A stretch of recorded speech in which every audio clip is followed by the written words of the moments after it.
yours whenever you're ready. All the best. Okay.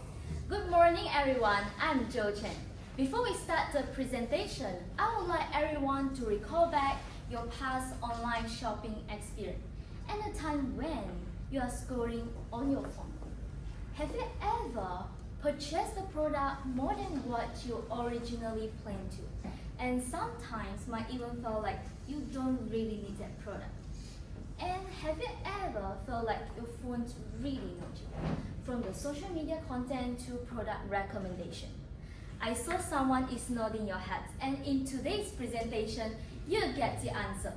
Welcome to our topic, how AI marketing silently messing with our mind. Study has shown that AI has influenced every 1 out of 3 people on their decision making. Every click, every scroll that you have made is fit into a system that is designed not just to understand you, but to shape you. Do you know that 80% of the Netflix viewing time is driven by AI recommendation? So, do you think these are the good thing? I'll leave the answer for you guys, but I wish you guys can make the conclusion only after this presentation.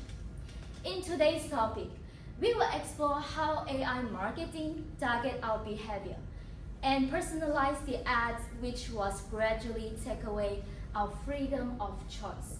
Not only that, we will also look at the possible future based on human response. And lastly, we will share a few tips for everyone to take back the control. With that, I'll pass the floor to my teammates to bring everyone dive into the topic today. Let's welcome. Thanks, Chian. Okay, good morning everyone once again. My name is Xiang, and now I'll be presenting our first point, which is the mechanic behind AI marketing.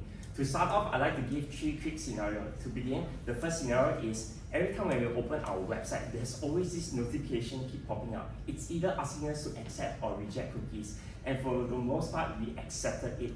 The second scenario is the time where we're scrolling through our videos like TikTok, Instagram, or YouTube channel. And the third scenario is the time where we're looking for product online. It's either shoe or makeup through Shopee or Lazada.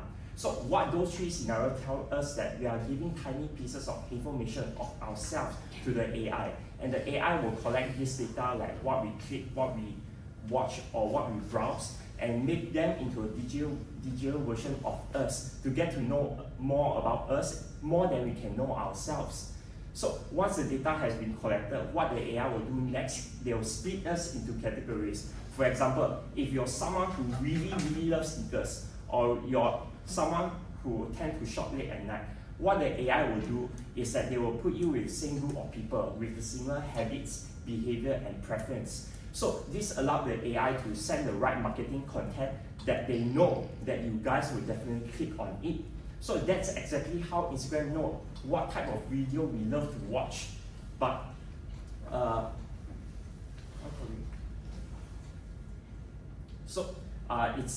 at first it may seem like coincidence, but no, it's actually planned.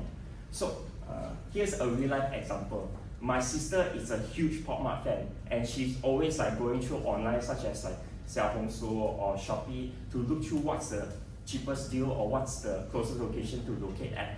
And ever since that, every time she opens her app again, it's always appearing Pop Mart items like product, the quickest deal, everything. So this tempts my sister to buy more, buy even more, even though it's not planned. So that's the power of personalization.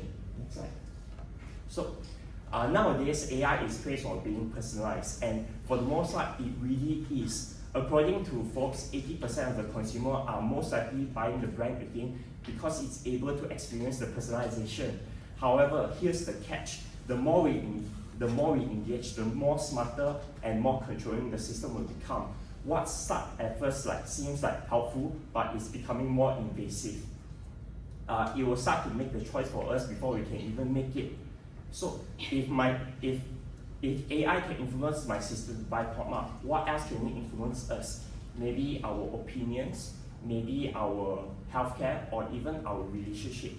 So yes, AI marketing nowadays are making marketing more, is becoming more smarter and more convenient for us to use. However, the more we use, the more it's also chipping away our freedom to make a choice of ourselves. So if the cost is not the price of the product, but the cost is our mind and attention. So the biggest question to ask ourselves is, if the cost is the issue, how much are we willing to spend on it? That's it for my part. Now I'll pass the time to Yilu to continue our second point. Okay, so now moving on from Xiang, I'm going to talk about why AI marketing is not only dangerous, but it's also really clever. Firstly, AI marketing doesn't only sell products, it sells emotion as well. They tap into our human psychology by playing on our fear of missing out, such as using limited time offers or flash sales. They also trigger our emotional responses, such as using nostalgia or anxiety, that dopamine hit we get from personalized ad that feels just right. However, it goes deeper than that. They also uses fake countdown timers or dark UX urgency pop-ups, or even only one left in stock fake notifications to get us to tap into their advertisement. These kind of tools are not just innocent, but they are designed to get us to get into impulsive buying. So now moving on, I'm going to give an example. Let's look at TikTok's algorithm. The app doesn't only recommend to us what's popular, it also analyzes our engagement pattern, and then from there, they then monitor the views that we like, and then they recommend to us what we are interested in. In reality, we think that we are making our own free decision, but AI is actually the ones that shaping our attention and desires in real time. This kind of silent influence is dangerous because it's not only invisible, but we know it's there. And every time we scroll or tap, we're actually giving AI more power over us. Alright, let's take a moment to visualize two different futures. One shaped by action and the other is by our silence. In this slide, we're going to be looking into what happens if we act. We embrace transparent marketing where we would want brands or any sort of company to communicate honestly and ethically with us, because it empowers consumers to make well-informed decisions based on truth and not tricks.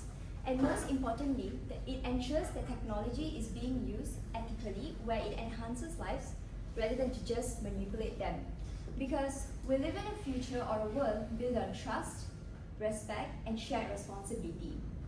So according to Cisco Consumer Privacy Survey that was conducted in 2022, explained us that 86% of consumers most likely to trust a brand based on how they use the data, when a company reveals how they use the data.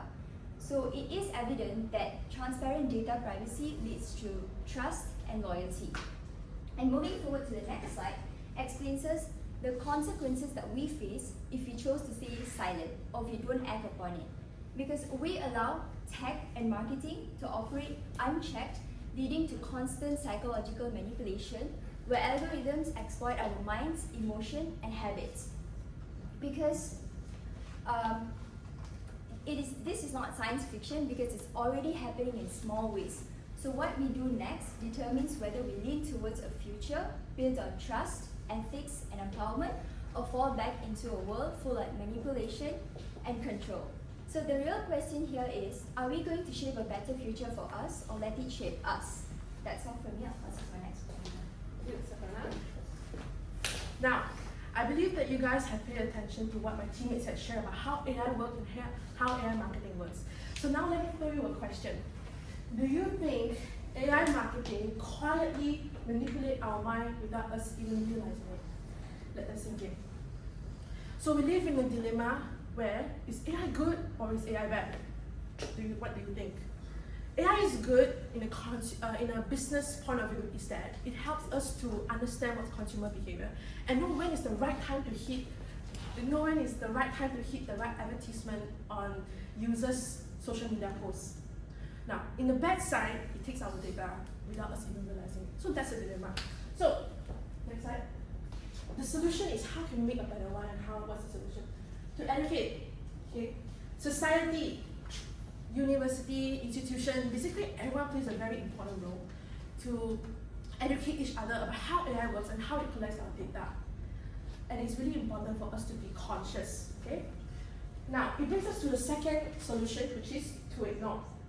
So if you look closer, it's actually an example of me turning off ads personalization. Now, turning off ads personalization doesn't mean that I will not see completely advertising, but rather I'll still see ads, but 80% of the ads will not be based on what is my interest, because 80% doesn't track my behavior. So I believe that 90% of you guys are a big Instagram user. So you can do this at home or do it right now. Go to settings, privacy, and ads preference. So by that you can filter what do you like to see and what you don't like to see. So give an example. Satana, she's a fashion lover. So she can filter, I want to see fashion. I want to see more of fashion, but I want to see less of maybe tarot readings. So from there she can filter. So why we need to do this is because we are able to control what we want to see. Not the AI tells you should see this and then manipulates you. So the last solution is policy. So a policy needs strong enforcement. In Malaysia, the Innovation and Technology Ministry has come up with guidelines for companies to follow. So, for example, you download app from Apple Store or Google Play Store, and then once you launch the app, it prompts out, it says allow app track or not. So if you allow, it tracks you, what you like, what you see, and where you are. So basically, your privacy is not there. And then, if you choose allow track to not allow the app to track, means it will not track you. And that's it. So conclusion, it is our job to always be conscious while we are scrolling our phone mindfully, not just blindly scroll our phone without knowing what is happening around. So that's, and I'll present Chian. So, we have seen how AI marketing goes beyond personalization. It uses data, the psychological tactic to predict, influence, and even to manipulate our mind. This silence of control shapes our thought without us even realizing it.